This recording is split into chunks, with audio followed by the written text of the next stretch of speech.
कटक 42 मौजारे हरघर तिरंगा यात्रा सामिल हेले मुख्यमंत्री।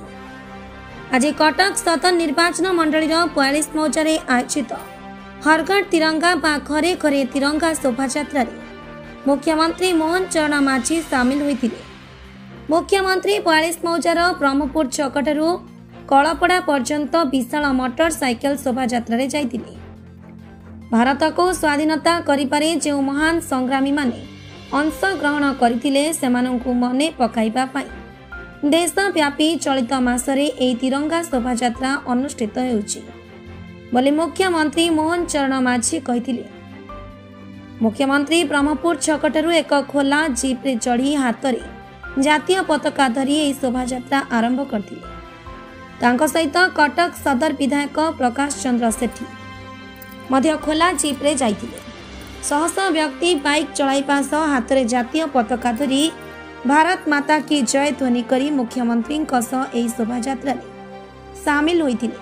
विभिन्न स्थान रे महिला माने पुष्प और दीप सहित मुख्यमंत्री को स्वागत और वंदना करथिले। तिरंगा शोभा यात्रा शेष में मुख्यमंत्री गणमाध्यम को विवृत्ति रखी कहिथिले जे आम जातीय पताका तिरंगा हेउछि आम संकल्प, संघर्ष, बलिदान और त्यागर प्रेरणादायी मुख साक्षी। माननीय प्रधानमंत्री आह्वान रे देशव्यापी पुरपल्ली में शोभा यात्रा आयोजन करा जाउछि। एही शोभा यात्रार मुख्य उद्देश्य हेउछि आम जातीय पताका को सम्मान और सुरक्षा प्रदान करिबा। यह राष्ट्रभक्ति पई एक सचेतनता अभियान। एही शोभा यात्रा आम देशर राष्ट्रीय एकता वृद्धि करिबारे महत्वपूर्ण भूमिका ग्रहण करुछि बोली मुख्यमंत्री कहिथिले। आज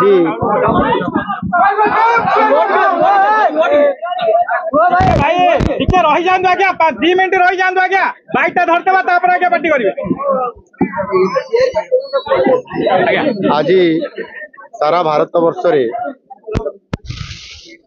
आमर जातीय पताका को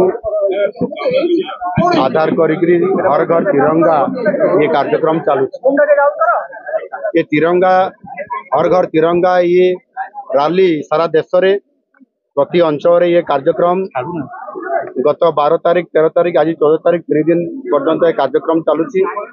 आज आमर ये कटक सदर 42 मौजा अंचल आज हर घर तिरंगा ये यात्रा ये रैली कार्यक्रम रे आज मु जोग देछि।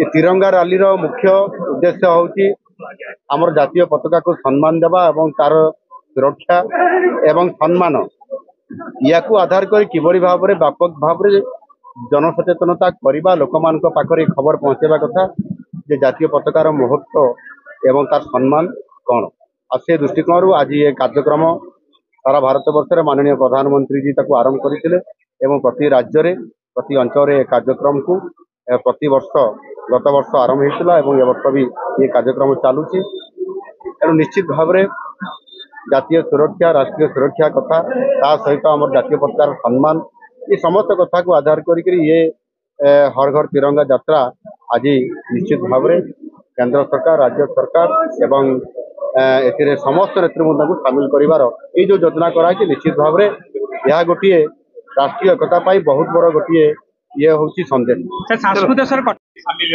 बहुत तिरंगा यात्रा रे जहा कि राष्ट्रभक्ति सृष्टि करिया पाई युवपीढ़ी मानक मध्य जे मुख्यमंत्री धन्यवाद देवी मो अनुरोध रक्षा करी आज 42 मौजा तिरंगा यात्रा योगदान करथिले और समस्त उत्साहित करथिले देश पई काम करबा और राष्ट्रभक्ति जो सृष्टि करथिले निश्चय ए 42 मौजा कटक सदर आग पीढ़ी माने बिना स्वार्थ रे ए देश पई काम करबे एक पताका तळे एकजुट है एकता है जो काम करिया पाई प्रयास जारी रही। भारतीय जनता पार्टी आम सरकार मुख्यमंत्री जो प्रयास रही निश्चय ओडिशा निश्चय विकसित हम और भारत वर्ष विकसित हम। 10 किलोमीटर पाखापाखि यात्रा है मुख्यमंत्री पाखर इतिहास रे फर्स्ट टाइम मुख्यमंत्री एते बाट बोधे माने आज रैली रे योगदान करिसंती जहा कि कटक 42 मौजा रे मुख्यमंत्री मध्य आसंतिनी किंतु मुख्यमंत्री 25 वर्ष पर 24 वर्ष पर योगदान करी रैली रे मध्य 5 किलोमीटर 10 किलोमीटर रैली रे योगदान करिसन सेति पय अशेष धन्यवाद और तांकर जो इच्छा शक्ति अछि काम करने डे टू डे वर्क परिश्रम अच्छे जो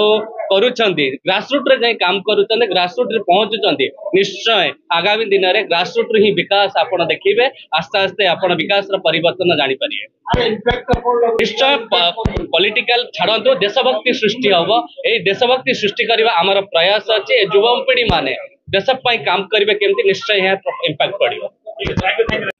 कटक 42 मौजारू अमूल्यों सहित सोमनाथ बारिकों रिपोर्ट सबुदिन टीवी।